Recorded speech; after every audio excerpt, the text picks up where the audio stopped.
An increase in entries from 2,100 to 2,600 has signaled that significant interest has returned for this year's staging of the Gibson McCook Relays set for this Saturday at the National Stadium.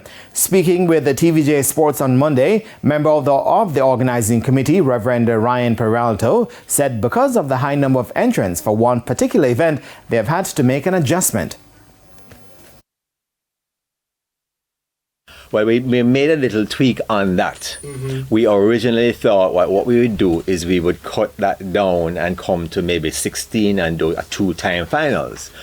But looking at the caliber, as we started, okay, what do we do? Do we cut off at 10-5, do we cut off at 10-4, do we cut off at 10-3? Based on the PBs, we go, why, how are we going to cut this? So we took a little consultation, talked to a couple of coaches and I said, well, here what? You've got to go run some heats. Reverend Peralta also spoke about what makes the Gibson McCook Relays such a sought-after meet. That's a big part of the attraction. It's you and the teammates, you're there, you're boosting each other up, as you're going along and you're warming up for the event. And so that makes it very exciting.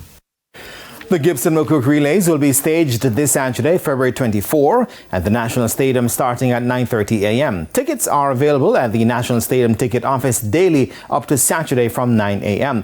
Live and exclusive coverage can be seen on TVJ, TVJ Ascend and One Spot Media with radio coverage on Hits 92 FM.